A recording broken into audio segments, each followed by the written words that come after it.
Welcome everyone. My name is Kate Hanley. I'm the Director of Sustainability for the town. If we haven't met yet, it's nice to meet you and thank you for coming. This is the second in our three-part workshop series on sustainable landscaping. We're really excited to be doing this series. Landscaping is such an important part of sustainability in our town and has so many sustainability benefits. So we're really hoping that these workshops, in conjunction with a handbook that we'll be putting out at the end of the year, will be valuable resources to residents in town to implement sustainable practices in their own landscaping. So I'm gonna let Melissa take it from here and we'll get going on our workshop. Great. Thank you guys for coming this morning. Just a couple quick things because I forgot to do this last time. There's some coffee and pastries over there. Feel free to get up at any point to use them.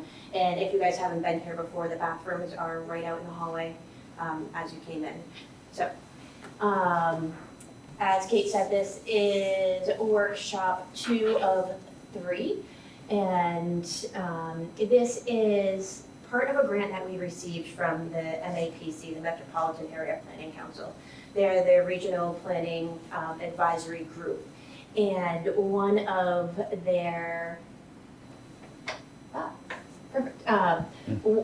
their missions is to fund projects that are scalable. So this group of presentations, the handbook, and the sustainable gardens or lawn alternative gardens that are around town are all meant to be used in other communities. So it's not just something here local for Concord. This is meant to be able to be shared on our wider network to make us a little bit more sustainable. And I'm very thankful to Kate because this is a project that I've wanted to do for a very long time.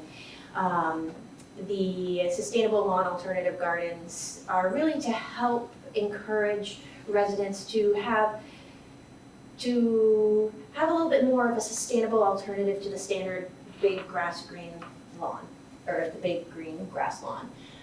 So at the high school, we have some fescue microclover mix that requires less mowing, less fertilization. We have some very good native sedge grasses that will eventually fill in to create that standard, that typical green grass area. It will take about 2 to 3 years, but after that it only needs to be mowed about once a year. And then we also have another one that's just a very low ground cover out there. And why this all matters is because early morning time during the summer, our water storage tanks drop, and we use about 1 million gallons a day between the hours of 4 and 6 in the morning just to water our lawns. So by creating some more of these sustainable landscapes that don't require as much water, we're really going to be helping ensure that there's water to go around for the rest of the day for drinking and firefighting purposes. Also, pumping water out of the ground takes energy. Just by saving water, you're also reducing your carbon footprint in that very simple way. I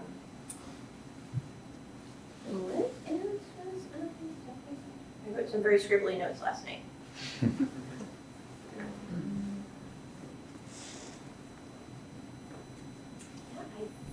think I covered most of my items. And so now we have Ryan and Miles from, I'm going to say Parterre. Is that right? That's I always right. forget That's Parterre. Who are some of the leading, I don't want to call you landscape, I guess. That's okay. You can call us like landscape designers and contractors. Yeah. In the area. And they've done a lot of work in town helping people make their landscapes more sustainable. Like our Barbara over here, who will be going to take a peek at her a wonderful property in a little while. So I will hand it over to you two. Okay. Very good. A quick introduction of yourselves. So we know a little bit about you before we get going. Very good. Excellent. Thank you. So I'm Miles Connors, and I'm the director of Parterre Ecological, which is a division of Parterre Garden Services, and we're based out of Cambridge. So you might have seen the white Ford 150s in Concord from time to time. We have like floral, vinyl displays and stuff on the side of them. We are This was the Parterre Ecological Division that I'm leading, and there's 5 of us now that are on the team, and we are a division that's focused more on like sustainable practices and ecological projects. We have been in going back to grad school. I went to Conway School of Landscape Design, as did Ryan, and one of the things that the head of the school at that time said is essentially, if you're out in the world and you're looking to find something, your place in the world, you might consider going back to what you did before and infiltrate, right? And prior to going to school there, I'd been a head gardener at a Newport, Rhode Island estate for like 10 years. And so Ryan and I are both for places of horticulture, right? We love plants, we work in the garden our entire lives.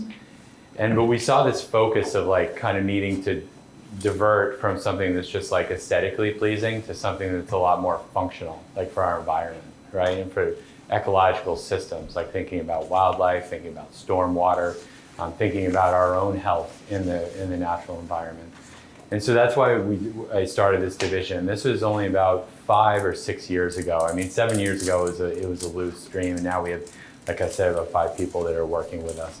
We primarily focus on invasive plant management in our natural environment and native restoration projects. And along with that comes several other items, right? We've done a lot of meadow restoration projects. We're dealing with, in terms of like pollinators, other grasslands and other wildflower meadow habitats. We're also seem to be dealing more and more with a lot of stormwater, right? So we're dealing with green infrastructure, everything from green, rooftop to bioretention basins down on the ground, and rain gardens and so forth. So these are some of the elements that we work on. Now, on any given day, like you might find us in the town of Concord, anywhere really you can throw a stone, right? There's either a river that's flowing through or a freshwater wetland, right? So in any of those locations, you will find that and Ryan's going to speak a lot more to this, is that there's conservation restrictions based on a lot of those. So what we'll do is we go in, we'll help out with some of the permitting necessary to do the vegetation management to remove invasive plant species, and then also think about the native plants that will more naturally occur in that environment to put back. So, so with that, I'd like to introduce Ryan. I'm going to try to get this microphone. We have to do this mic switch thing. So part of we're not professionals with mics. This comes in. Right.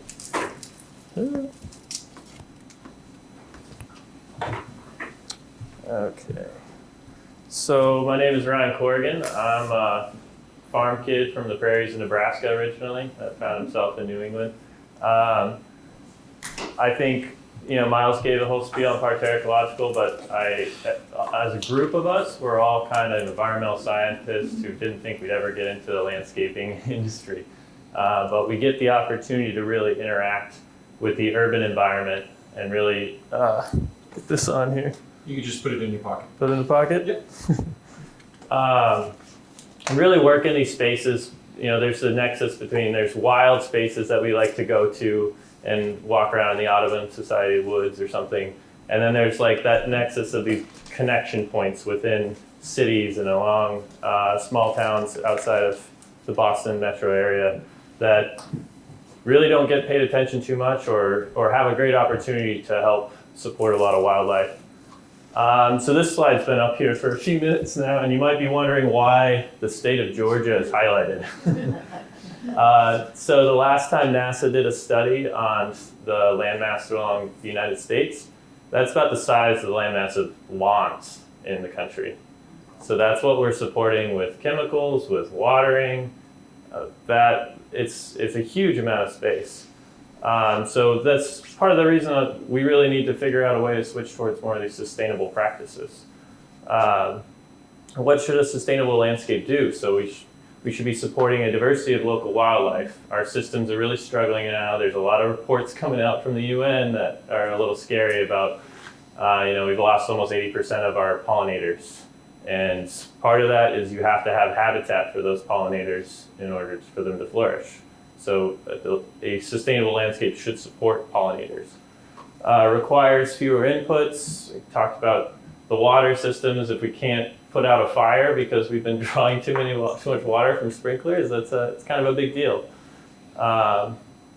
Time is another resource that we should think about. Like creating sustainable landscapes is something that shouldn't require a ton of management down the line. And then it uses the stormwater efficiently,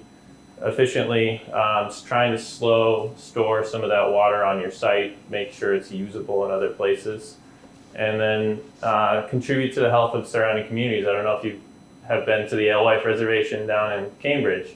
It's this beautiful wetland system that was created to store stormwater, but it's turned into this park that, you feel different when you walk into a space that's got wildlife in it. It's that you hear the birds coming, you hear more insects. It just gives people a certain comfort level, and there's research to show that actually impacts people's long-term health. So these are a few of the things that we like to think about when we think about sustainable landscapes. So we went through the design portion in the first workshop. We're going to talk about steps to successful landscape installation. So one thing that's part of the design process a lot of time, but a thing that everybody should be aware of in Massachusetts is you need to understand the local bylaws and regulations. We run into this a lot.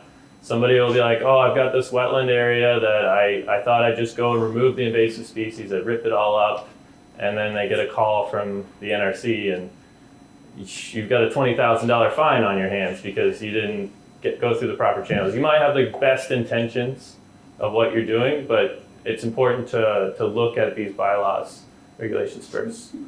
So pay close attention to site conditions. Where are the hot areas? Where are the sloped areas? Where are the areas that you say like, oh, I want to have a lawn, some sort of lawn in this area because my grandkids want to play here or something. Kind of scope all that out. Deal with those underlying issues before you get towards planting. If you have drainage issues, if you have slope erosion, invasive species, you want to get them out of the way before you actually started planting all of your plants and have gotten things going. Choose plants that fit the site. That way they won't have to be maintenance hazards 3 years down the road. Layout based on the existing structures, and we'll go through that a little bit more, and then how to install and take those things from put them in the ground to installation or to establishment. So through all this, we're going to go through the lens of Barbara's property.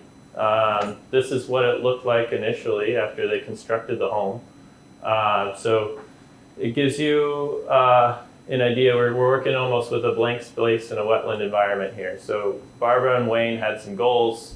They had some views that they wanted to keep open. They love to watch the birds at their window. They've got bald eagles and all kinds of things coming right on the Sudbury River. They wanted a low maintenance so that they weren't out there all the time working on it. They wanted it to look a little bit formal, but also have wild spaces, and it should support as much wildlife as possible. Barbara's very adamant about that. She had her book from the New England Wildflower Society, or I guess they've got the Native Plant Trust now, and she'd read up on all these different insects that different plants support. And seasonal fragrance, we want this to be something that's really beautiful, but also provides that habitat space. And then we had a few stormwater issues we wanted to look at. So Barbara and Wayne's property is smack in the middle of, right next to the Sudbury River, and it's right in something that would be a wetland regulated area. So because of these bylaws, they had to operate in a certain way. We had to go through the NRC and get approval to do any of this planting or invasive species work. So just to be aware of these things before, because even with great intentions, you can get into trouble. So when we took a walk around the site, we've got all kinds of environments, which makes this a good example property because you might have these same conditions on your property. she wanted a place for the grandkids to be able to play and be out and about, maybe even play some volleyball or something. So there's a little spot in the front yard where we thought this could be a good like eco lawn area. Foundation plants that aren't gonna grow wild and like completely overcome the house. We've got a hot, dry slope, which makes good sense for a meadow. And then as the slope down to the river, it's got some good afternoon sun, and wanted to keep it low for visual sake, so they can keep it open their view shed. So it's things to think about as you're getting ready to go on these. So this is the design. You can see the steep slopes. We've got the meadow, we've got a fern glen, we've got just more of a wilder area here sloping into the river, and then the Nommo, and some trees and shrubs to really help the house fit into the landscape. So we've gone through the design, we've thought about the site conditions, now we move into invasive plants work. Not on Barbara's property, but it's something you want to take care of and we have a lot of fun with in general. But so you really, this can take time. There are a few different ways to do it. So you really want to get these out of the way. If you have a seed bank of invasive species right next to you and then you go and do this planting, you're going to have all this competition you're going to have to work with later. So getting them out of the way, even if it takes a first full growing season to get rid of it before you install plants, it's really important because it's going to save you a lot of time in establishing your landscape down the line. So we do it a couple different ways. You could do organically. Digging out, like this is a cow parsnip that Joey's digging out here. You want to get full root removal. You could even sometimes we even bring in an excavator to remove roots. It's not every condition is suitable for that, but when we can, we're doing root removal. Bailey over here is doing some frequent cutting on bittersweet. You might see this in one of your properties. It's just this massive forest that you want to maintain. She's ripped that out. We're going to be coming here twice a year to just cut things, and we're planting into it. This is some manual removal AOI preservation. We're pulling out some loosestrife. We're pulling out some Phragmites in there and some mugwort. And then control that seed bank because even if it's like on the very edge of your property, just to going through and mowing that, if you don't have time to deal with it, if you get those seeds out of there, you're making a big difference. We follow the Massachusetts NRC's MyPag. This is an organization that lists the 35 invasive species within Massachusetts. And it's a great resource. They've got good links to how to control some of these species. And it's run by the state.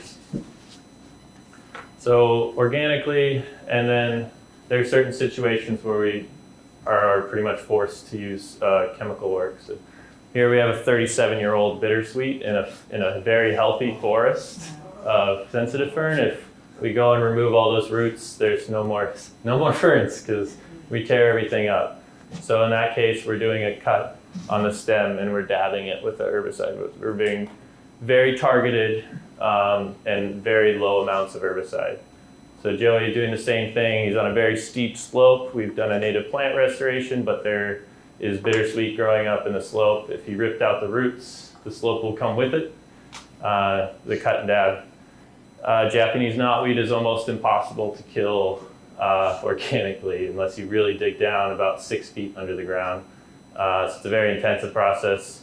I'm using a tool here that's almost like a paintbrush to wipe the leaves so that I get it on nothing else around, so that we can kill these. And this is what it'll look like after we dab something with an herbicide. It's very localized. We're using like a little tiny sponge tip that won't spill.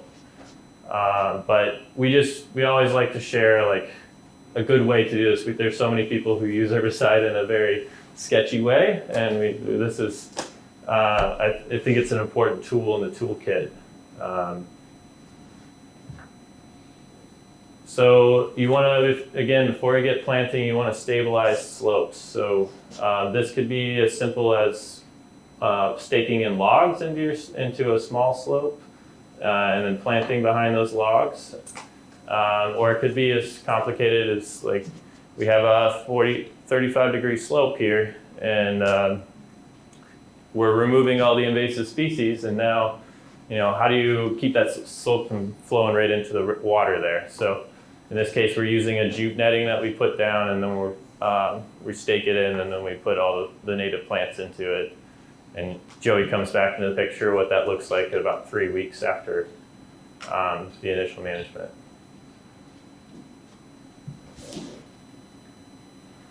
All right, so back to Barbara's property. This is the original drainage issues. The flow was running alongside the house, and it was sitting right at their basement. And during large storms, it was getting pretty close to coming into the basement, so something needed to be dealt with it. So when you have these drainage issues, it goes to slow, spread, and sink. You want to spread that out along the landscape. You want to keep it from gushing down through here quickly. And in these wetland situations, people really don't think about it sometimes, is you can't infiltrate all the water in a wetland when you're in a wetland area sometimes. So you need to be able to have a drainage point so that it does exit the system. Otherwise, you're just going to have a pond. And it's also important to think about these things if you're going to do a rain garden or something. What happens in the wintertime? If you build a rain garden right next to your house and your gutter's flowing right into it, that's going to freeze, and that's going to be a nightmare for you. So things to think about when it comes to drainage. So what we did here is we spread it, right? So we were able to first, we slowed it by running it into this channel with a heavy bank. So it's slowing down a little bit. We're able to spread it across the contour so that it's staying on the property as long as possible. And then we planted it right after. So we used some more of that coir fabric to kind of help with the slowing process. It's going all along the slope. It's infiltrating where it can, and then when it is too much, it will just flow out. It'll drain out. So again, we've got the plants laid out beforehand, and then once we have the drainage management put in, we can put those in. And those ferns, in about a year or so, will spread all over that slope, and you won't even be able to see the coir. So let's get into native plant layout. Here we got some cardinal flower here, and Mr. Gabe's a little panicked or excited. I can't tell which.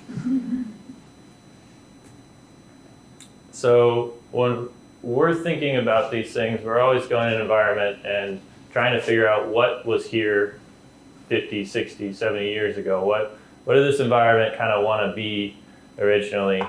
And when we walked around Barbara's property, we found a lot of red maples, we found a lot of buttonbush, we found ferns, we found sweet pepper bush, a plethora. And these things all are telling us the story of what this site kind of wants to be. And when you are able to operate within that community that you find there, you find a lot more success with the type of plants that will survive, because they all want to kind of be together. So we found alders down by the shoreline as well. So just on your own property, you might take a look around. If you see like a skunk cabbage and a blueberry, you might be, oh, this is a red maple wetlands. This website will tell you what plants will go with all those things in a red maple wetland. You might be in an upland situation. You might say, oh, there's an oak, there's a hickory tree. It could be an oak hickory forest. That will tell you what the understory could be if you've got invasives everywhere that you don't see any of the understory anymore. It might tell you there's a hazelnut. Question, what is the tree / bush in the upper right-hand corner? This is alder, a speckled alder. One the other day, I was like, what is that? Yeah, they love to go right on the edge of rivers and lakes. And then another thing to think about, do you want traditional design spacing, or do you want to have it a little bit tighter, more what the natural environment would be like? So here we have something you're going to see the ground a little bit more, but it's going to look a little more formal. And then in a wild situation, you might have an edge where you can have a 10-foot tall winterberry or 12-foot tall winterberry. You've got a little bit more formal brickwork around here, and then you have wild strawberry growing in as a ground cover underneath a winterberry. So think about how wild you want it to go, but either way you can get it to look really nice. And then the final note on that is, do you want a conservation grade, or do you want a full-size tree that's going to instantly fill that space? We use a lot of conservation grade plants. We find that in 3 or 4 years, they tend to catch up to that big tree that we put in the ground, because these guys are going to take a while to establish their roots. They're going to want to sit there for a while and get comfortable in their environment. These guys are going to, like, in 2 or 3 weeks, they're going to be like, all right, I'm rooted, I'm ready to go be a tree.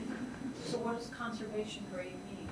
So typically the trees are pretty small, maybe 1-inch caliper, in 1 gallon to 3 gallon pots. We get these from New England wetland plants a lot. They're a whole nursery devoted to conservation plants. So just in general, when you're planting a tree, they're going to grow a lot faster if you plant them small than they are large. And that goes along with perennials as well. If I plant a little tiny plug of a perennial and then I plant a 3 gallon, the little plug's going to get established faster and get into the space.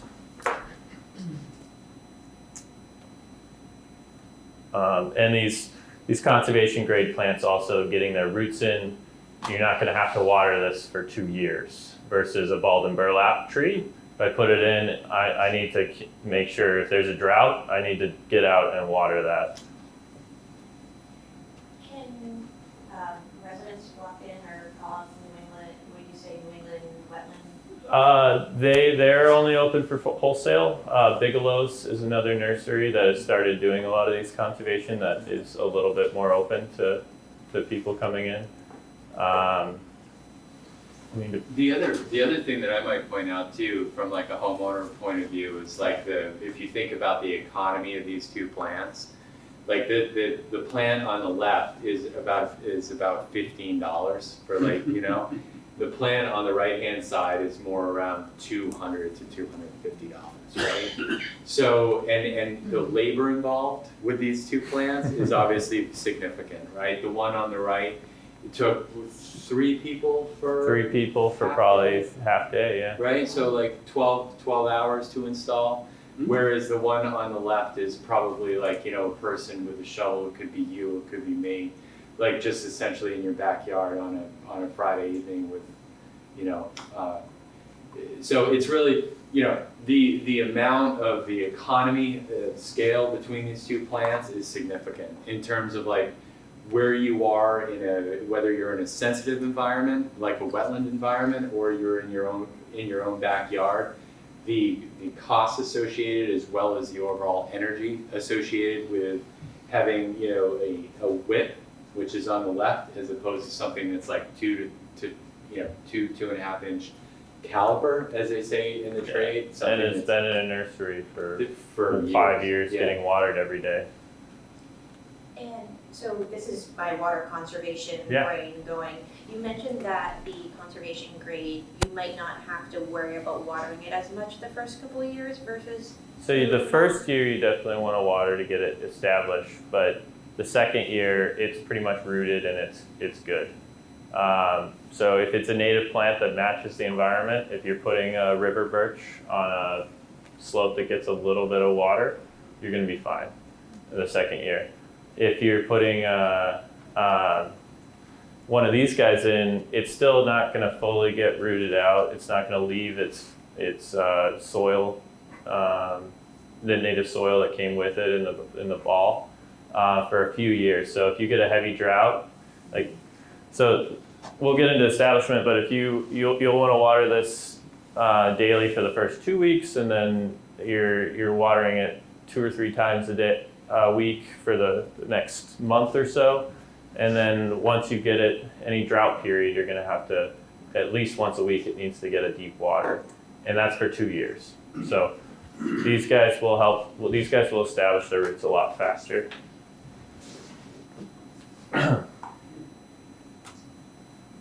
So layout. So we've determined the size and density that we're looking at. We've thought about conservation grade versus large. We've thought about how dense we want the plantings. Now it's time to think about, we've got a plan and we're gonna lay it out. So the first thing you wanna do is your structural plants. I see a lot of people just start in one area and they just put in everything in that one area, and then all of a sudden they're like, oh shoot, like I've got a bunch of perennials here and now I gotta put a tree in, and now I'm gonna run it over everything I just did. So use these plants as, you want to measure off, especially in a case like Barbara's, you want to measure off an existing structure. So we thought, wouldn't it be nice if you're coming right down this walkway and you're staring down right at the stem of this tree, this magnolia tree. So we put that at 9.5 feet off. We know this tree's not gonna it's gonna grow up to where the house is, but it's not gonna touch the house. And we're basing all our other plants based off of that tree. And then once we install the redbud here, we're basing all plants around it off of that tree. So you can see how we've laid out on another property here. We've got our trees that we're already getting installed, and we've got our winterberry shrubs that we're already installing. So you want to do that. You don't want any of your perennials around when you're doing that. You don't want any of your plugs around. You want to first get those shrubs and trees installed and then bring in the ground covers. That's easy. I'm just wondering what kind of ferns you're recommending. So a great plant for good coverage and is aggressive to fill in a space, sensitive fern. Hay-scented fern we're using on slopes a lot. It can handle a lot more dry condition. What was that, the name of that fern? So hay-scented fern is one that it will, it likes drier conditions. It can handle full sun even, and it'll really spread around. It's one of the, when we need to fill a space in an understory and it's fighting with other things, that's a great plant to use. In my yard, the hay-scented is invasive. It takes off. It can be Yeah. really aggressive. It is it's taken over. But it's every good corner. for like slope stabilization. If you're looking for like a fern that's like an evergreen that is behaves a little bit better, you can do like Christmas fern. There's also, one of my favorites is wood fern, what Dryopteris is but it also has like evergreen quality to it. And those are more dry ferns, right? But then when you get into wet areas, like we have our fiddlehead, our ostrich fern, there's cinnamon fern, there's sweet fern. That's not a fern. I'm sorry, I'm thinking of Pomponium, but sensitive fern is what Sensitive fern. Sensitive fern is a great colonizer for like wet areas. So it depends on your priorities. If I have an area where I'm dealing with lily of the valley, for example, and I'm like that, I want to fight that off, I'm going to put in a sensitive fern in that area, and it's going to do a little bit better. If I've got an area that's like, typically has been native, has been, there's not like a lot of aggression coming in. New York fern or the wood fern are great for that, and they'll kind of just sit there. They like to dry, and in every once in a while, royal fern and cinnamon fern are great, like right on the water's edge. Just beautiful plants, but you don't. If you had a whole thing of buckthorn going down a slope, I wouldn't put those in until you've dealt with all of the buckthorn.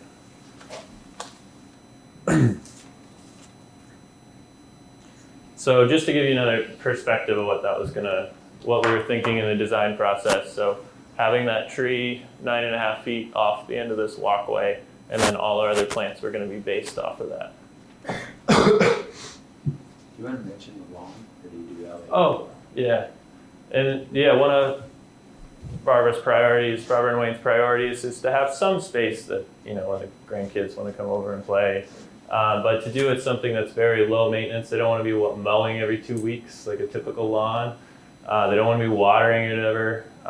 So we use the Nommo fescue mix, similar to what Melissa was talking about earlier, to help have that space where you can play on it and everything. And there's many different options for that, but this allowed a little bit more formality in the front of the landscape. Just a question about the Nommo fescue, is that a native plant or? No, there's no native cool season grasses that they have figured out for this purpose. So carex is something if it's shady, the Carrick Appalachia or sedge, it's a form of sedge. And then wild strawberry is a big thing that is very popular right now. Is another aggressive. You talked about replacing lilies valley with sensitive fern. Does the sensitive fern take over, or do you have to dig out all the lily valley first? It depends on, so in that situation, my preference is always to go in and remove that lily of the valley and then put it in. So, but when you remove something like lily of the valley, you're always leaving like little tiny pieces of roots and they come back. So having something aggressive that's going to fill in after you do that, it's going to suppress that lily of the valley. So now we've talked a little bit about structural plants, shrubs, and trees. Now, how do we figure out the ground cover in the space that we're going to be using? So how do we know I need 37 plants or I need 53 plants? This is a great resource. It's a plant calculator from Midwest Ground Covers. You can get it online. As long as you know the square footage of the area, you can plug in that square footage, tell them if it's like a typical perennial, you want 2 feet away from each other in a dense landscape. You tell them you want 24 inches, and they'll pop out a number of the plants you need. When we're doing plugs, which are really small landscape plants, we typically round up or down. Because they usually come in groups of 50. Good morning. How you doing? Good. I just think this is interesting too in terms of the layout, right? Like traditionally, like we will lay out more on the triangle planting pattern. It just feels more natural and it actually covers better long term. But you can see that there's about 10 more plants based on the same square footage in order to accomplish that. It's just kind of an interesting observation on rather than laying it out in more of like a grid fashion. All right, so now we're laying out some of perennials. What I like to do when you have your own home plan or you have a design is to get some water-based white spray paint and just mark out your beds ahead of time. So this is at Barbara's. We're doing a blue stem meadow based on 1 gallon blue stems. And so we've measured out that square footage. We plugged it into the program. We know that little blue stem likes to be about 2 feet apart. And so we got our number, and now we know that's going to fill that area. Alongside, we've got some like aronia at the top of this slope, a river birch at the top of the slope that was already getting installed before we get to the perennials. Same thing here. This is a slope that had a whole bunch of Japanese knotweed on it. We worked with the knotweed for 2 years, and now we need an aggressive plant to get in. That's that hay-scented fern. I wish I had another photo of what this looks like now, but it's completely covered in this fern. And then what it looks like maybe when we're doing our layout of perennials over at Spy Pond. And then we get to these plugs, which we. That's sure. Blue stem, is that the same as the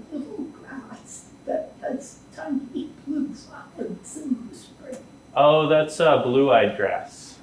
Yep. So blue stem is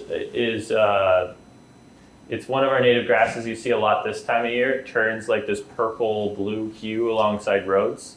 It only gets about this tall, or about this tall. So it's really good. You know, a lot of people will talk to us about, oh, this grass is floppy and then falling over, and I've got a grass this tall, and it doesn't really fit in the home landscape very well. So little blue stem is a great plant for that. It's tough, drought tolerant, and it's not gonna overwhelm you. It's not gonna flop all over the place. With the taller grasses in the meadows, is there any concern for ticks?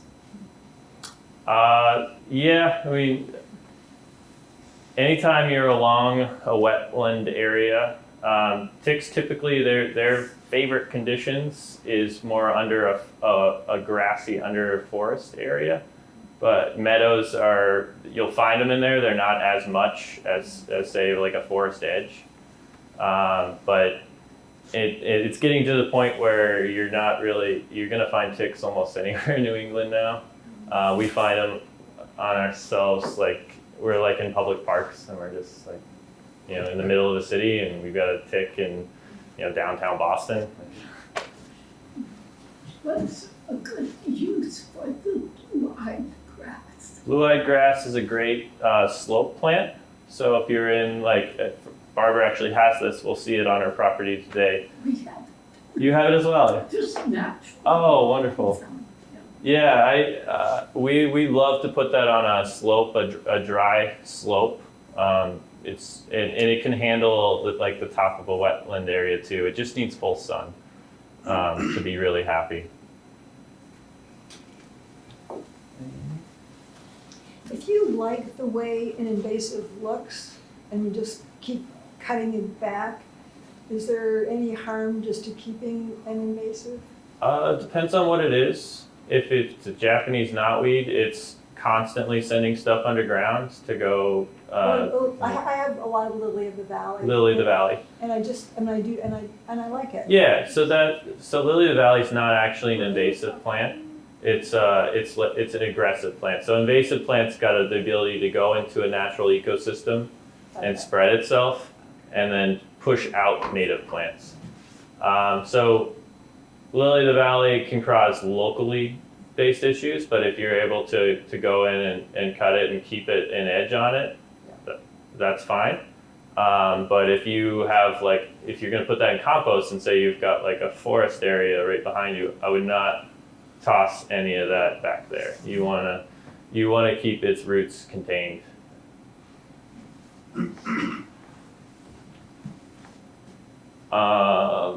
So plug layout. So these plants really help you create like more of an instant filling of an area. They're cheap. One of these trays is about $100 for 50 plants, so $2 a plant, and they're going to do the same thing eventually as that 1 gallon plant that you have. They go in the ground fast. They establish really fast, so they require a lot less maintenance on. But when you're planting, for example, 3,500 plants in an area, you want to be thinking about how you're going to go approach that. You don't want to do it at once. So in this condition, we marked this property out into, I can't remember how many square foot it was, but it was 500 plants per area. We knew that if we laid those out, we could handle it in an hour to put them into the ground. You don't want to let these sit out in the sun while you're getting ready for them. So we use that same square footage calculator on this as well to come up with a number. These plants are purple lovegrass, which you also see today, and they're laid out about a foot apart. And this is actually them at Barbara's property. So yeah, they'll come in these trays. We'll lay out like 5 trays in this area, and then we'll plant them, and then we'll do another 5 trays, and then we'll do another 5 trays. But if you want an instant meadow, and you have like 1,000 square feet or something on your property, this is a way to do it. We're doing more and more of these.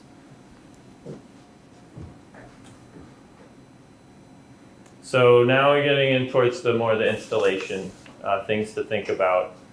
We see every time you drive around town, we're like, you planted that tree long, or you see a lot of this people doing planting trees too low or too high.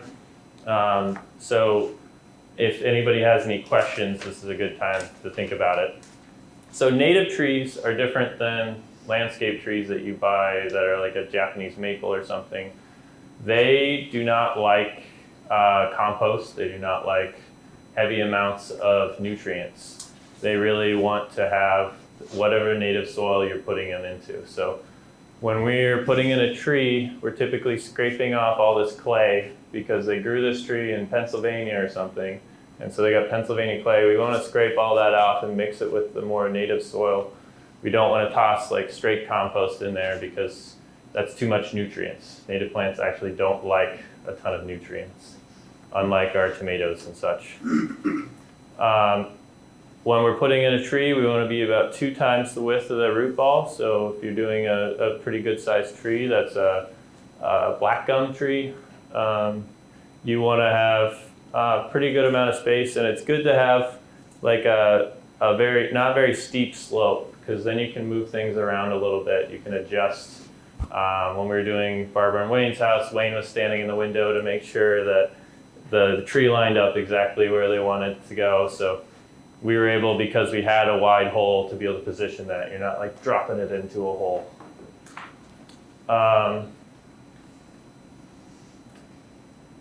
So you want to find all the root flares. A lot of times when you get a tree from a nursery, the soil on the tree is actually up here. So you want to dig through that. You don't have to be too careful. You don't want to like scratch up the roots so much, but you can use a little like soil knife or one of those 3-prong tools to just scratch off the soil until you find these. This is where you want the level of the soil around the plant to be, not up here where the soil is on the root ball. So we like to get those exposed, get all that clay off of there, and then you've got it in your hole and you're ready to fill it in. Even with restoration type environment, we still want to use some mulch when we're doing an installation. A 2-inch layer of leaf mulch is good. We'll talk about bark mulch in a little bit and why that's not so good. And then you have things, you'll see a lot of this where it's root bound. People get a little bit nervous about that. You tell me to break this up. You don't really have to be. You can go in with a knife and you can cut slit, and the plants will respond well. So you don't need to be too careful on that. Once you have soil about halfway up in your hole, you want to water that, and that helps eliminate air pockets, which are one of the big problems. Trees will move or shift, or they won't be able to get their roots to the actual soil because people will just throw in all the soil and it'll be fluffed up, and then a few days later the soil will sink. So you want to put in the soil halfway, water it, and tamp it down a little bit, and then put in the rest of the soil. A tree that comes in a wire basket in addition to being burlapped. Uh-huh. How do you deal with the wire basket? Should you take Sure. that off? We typically almost always take it off.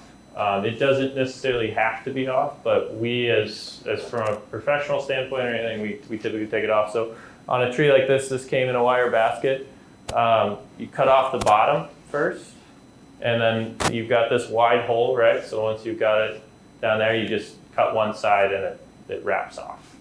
So as you cut out the bottom before you put it in the hole, when you can get it access, then you've got access to the sides, and you just cut one slit, and it comes. When you strip the clay off, Yeah. it definitely comes with clay, which is very unlike the soil we have here. Exactly.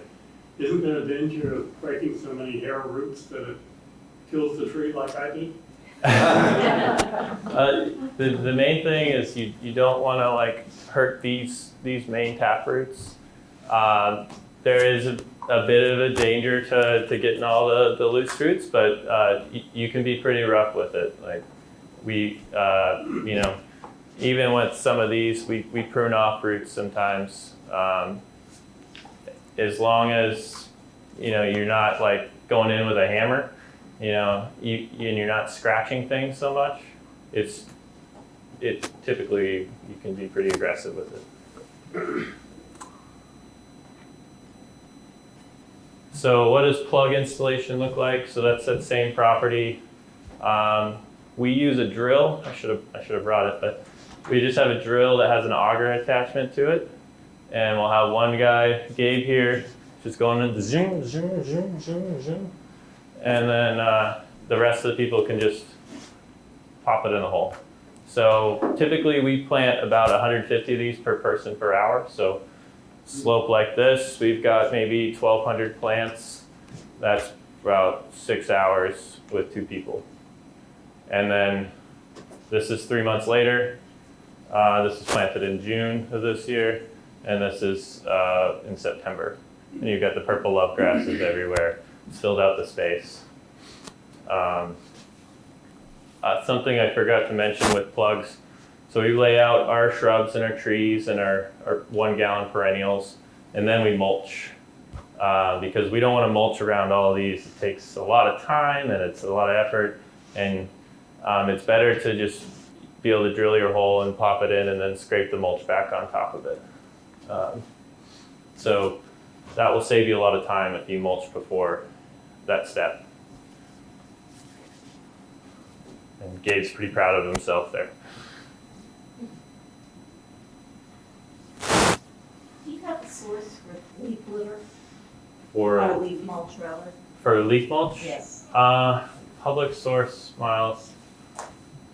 I think Boston, company in Walton used to sell it, but they didn't have it. Wagon Wheel used to sell it. Maybe, yeah, I mean, we get ours in bulk through a contractor who makes it, and I don't know if he, it's called Mad Mix, but I don't know that he sells it retail or not. It is unfortunately like a really hard thing to come by. And you'd think that with all the composting that, people should be doing of yard waste and like the leaves that we pull out of our yards and put curbside, that it would be readily available material. And I know some municipalities actually will use it. Does Concord not? I thought that Concord might have compost. Is it just We have compost? compost. Okay. And we have bark and we have mulch. In your It's bark for mulch? wood. No, Okay. those are separate. But it's bark mulch, but It's not bark leaf mulch. mulch, Yeah. not Yeah, we should put a resource together on how to make your own as well. So we could do that. Yeah, and honestly, it's quite simple. I mean, really, one thing that, I've done in my own house is just essentially like, I'll run over it with a mower and chip it up, and mulch it, and then I'll put a bag, on it, on the mower, and I'll suck it up and I'll put it into a pile. And even, and it's amazing how quickly that actually breaks down and you can use it as a ground cover. I think one risk to that is using specific types of leaves, like oak leaves can be really acidic, Norway maple leaves can really kind of like wreak havoc in terms of their ability to not really break down as quickly. But if you have like sugar maples or, birches or other more softer woods in your backyard, it can be a great asset to actually use a lot of those on site. There's one caveat. Mhm. Insects like to use leaf litter for, overwintering their Mhm. habitat and so Mhm. forth. And so when you are, making leaf mulch or just composting your leaves or Mhm. mulch mowing them or whatever, you're really cutting down on the pollinators in your yard, which is kind of contradictory to what we're trying to achieve. So there needs to be a balance. Right. And in general, on a sustainable landscape like this, we're using the bark mulch for the leaf mulch for the first 2 years, 1 to 2 years, and then we don't want any mulch after that. We want the plants to take over. But just to getting it to a point where it's less work from a weeding perspective for that first establishment period.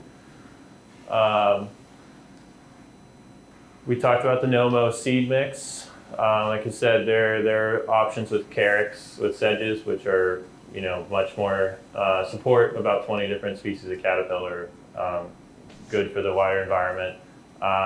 This fescue mix happens to be, a European mix just because you can't get a fescue in the U.S. Everything wants to be a warm season grass here. So you could do a little blue stem here, you just wouldn't see it until June. So seeding wise, as far as insulation, we again want to divide that into spaces. We divided Barbara's property into 2 different square footages, and then you divide your seed mix into half because you don't want to overseed one area and underseed another area. And then grading is really important with this. If you have an area where it's a bit of a slope, it can block out a little bit or in any direction. And so that allows you to toss evenly. So I'll put it in 2 black buckets usually. We'll walk around, make sure both 2 people are doing it. We'll make sure that we're doing it lightly the first time you're walking around, because then you're not going to run out, and then you kind of calibrate yourself so that you're spreading it pretty evenly. Overseeding can be an issue. The grasses will all compete each other, and then you'll have a dead spot later on. So we want, you can overseed, you can underseed, but overseeding can be an issue. And then once you have them spread out, use like a spring rake. You lightly scratch that into the soil. And then we come in with a grass seed roller and fill this with water. It gets very heavy, and we roll over the top of it. You can also use like a wide shovel to tamp it down. With the Nommo mix and the fescue grasses, the shading on the lawn, I believe is important. I know that my own lawn, I did a Nommo mix, and I found that the areas that had pretty much direct sun most of the day Did had really well. been taken over by a lot of the weeds and the grass, but yet the areas that were on the tree line, partially shaded, did extremely well. And one of the concerns I had was about mounding, kind of these clumps of grass. I didn't get that in the shaded areas, but in the sunny areas, it did have a lot harder time establishing. It did for a few years, but then after that, it kind of lost out to the crabgrass. Competitors. Yeah. Yeah, that makes sense. So yeah, crabgrass is a key on any project, right? I actually was just talking to Barbara about it because we just did this in the fall, right? So fall is the best time of year for seeding grass, right? And so, in these temperatures from mid-September to mid-October, you have cooler nights, you have more rain, you have warm days, and it's like perfect conditions for starting seed. So that's the time of year that we establish this. Now the next time you really have to worry about that is when you start to hit that pocket, and I usually like to tell people it's around, mid to late April as your forsythia starts to come into flower, is when the crabgrass starts to germinate. And the crabgrass can be a really a huge deterrent to newly established lawns, especially in full sun areas.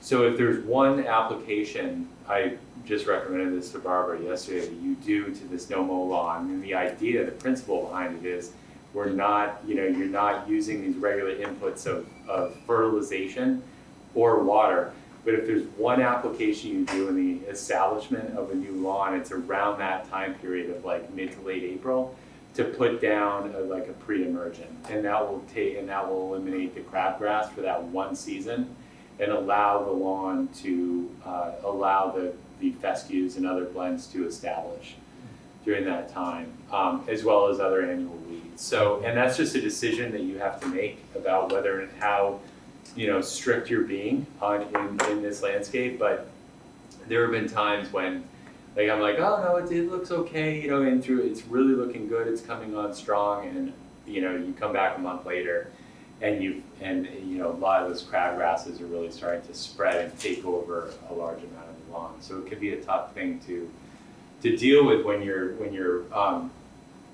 have a highly disturbed site. Crabgrass is one of those early colonizers.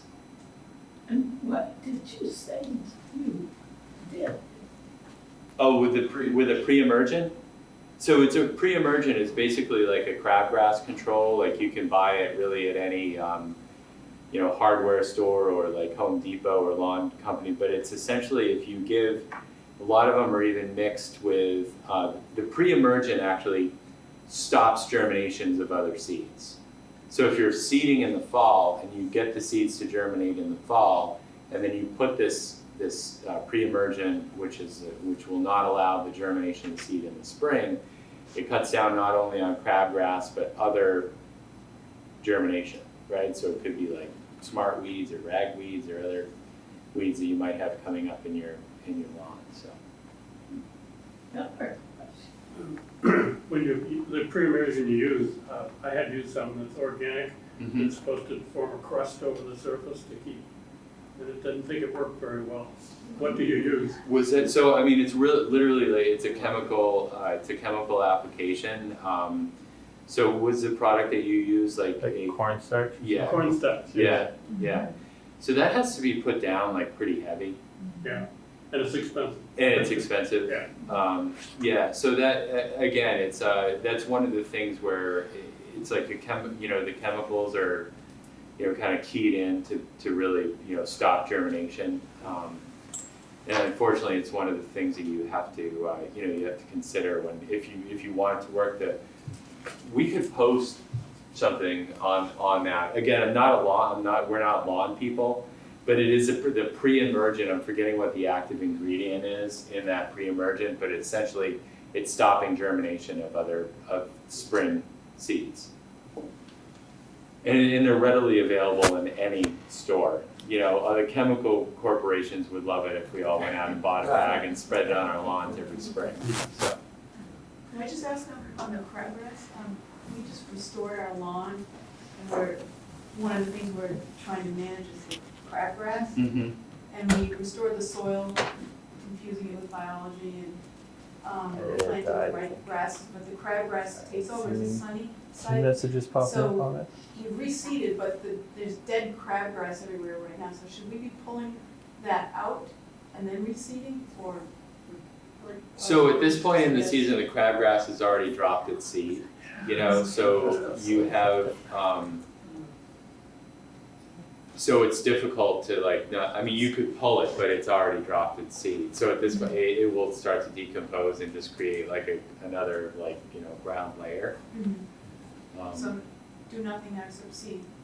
Yeah, I would think so. Like heavy seeding right now, and especially getting that seed to soil contact. I mean, it's something that we tell clients all the time when it comes to whether it's a lawn or it's a meadow. Mm-hmm. You have to make sure that seed is getting mixed into that that thin top layer, getting that seed to soil contact is key. So if you're, you could even rake it if you wanted to with like a hard rake or a leaf rake to just kind of get, turn the soil enough before you put down the lawn seed may help. Yep. So we're getting to like 10 o'clock-ish, so we're just gonna hustle through and then let's get some time to get on the site.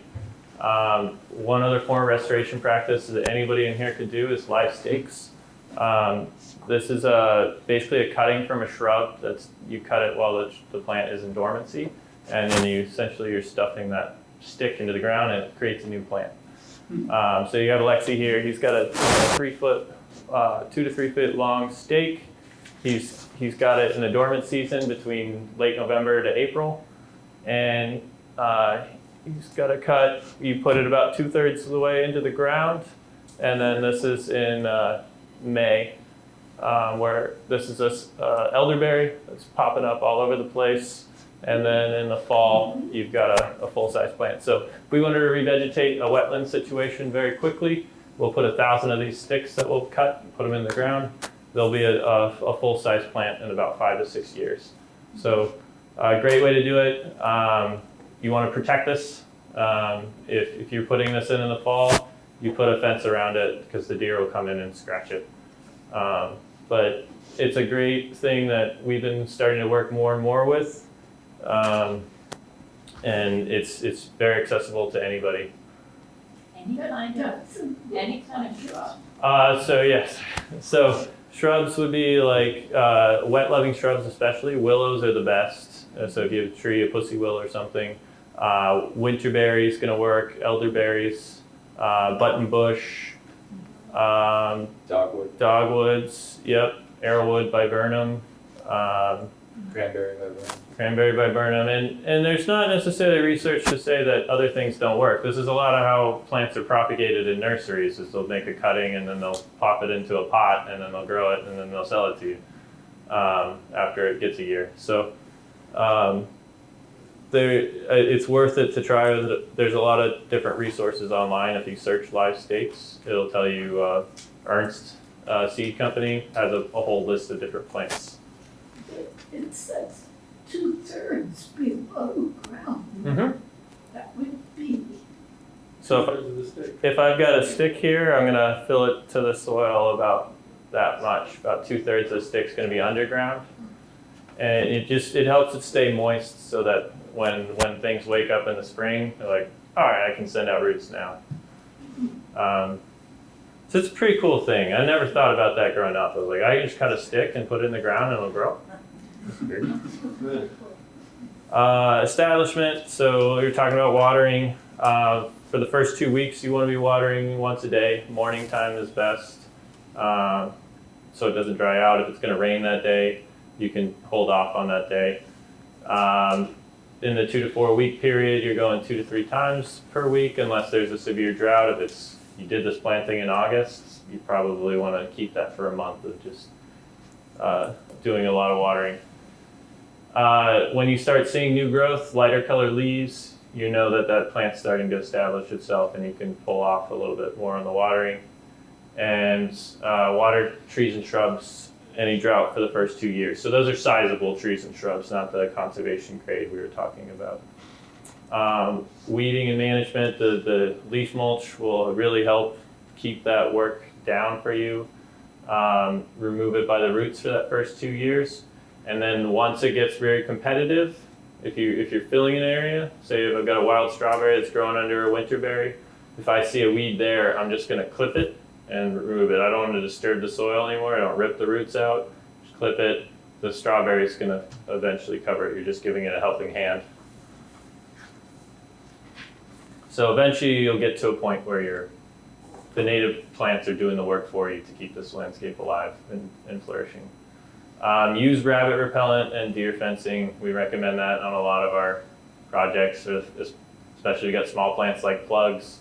The baby rabbits are the worst. They'll just eat anything. Geese will come over with some of these small plants and just throw it in the air and just to laugh at you. So things to think about.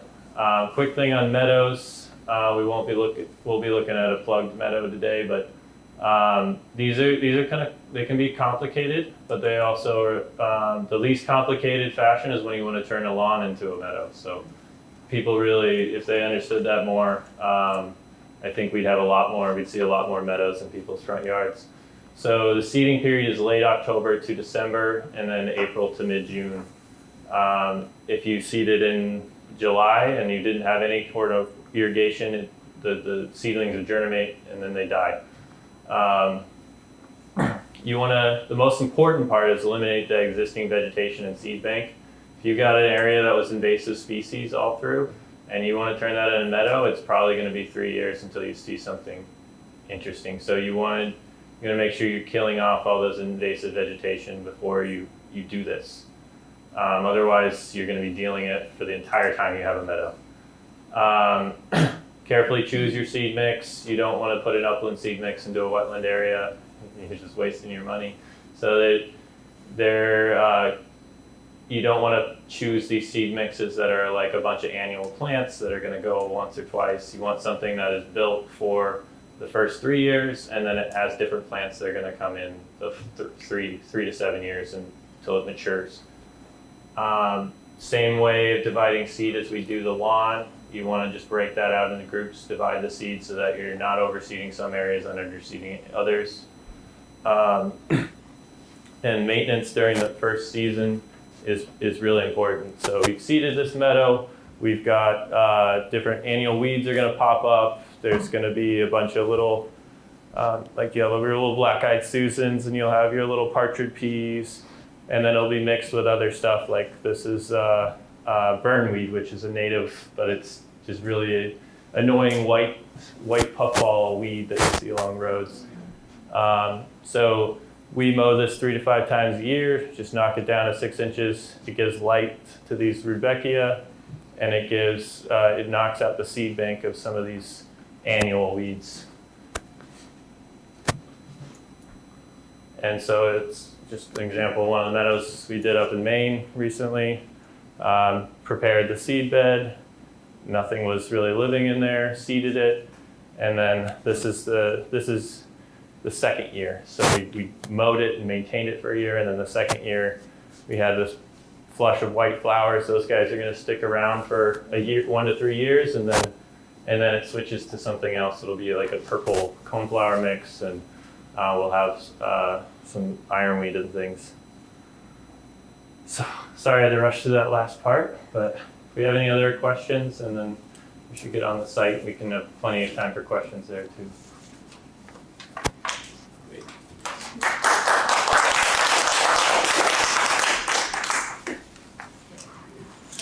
Just quickly before we head out, after the last discussion, people had asked us about some planting recommendations, different plants that work well in this environment. And so I printed out a few of these kind of bubble diagrams that we have on our website for people to take home. And they have a nice list of different plants on the back. I forget what the 4 different types of gardens were, but if anybody is interested in this and didn't receive one, they're right on the Sustainable Landscaping website, so concordma.gov/greenscapes, and you'll see something on the, I think, left-hand side that'll say templates. So they're all available right there. And so what was that website? What was that? What was that website again? concordma.gov/greenscapes.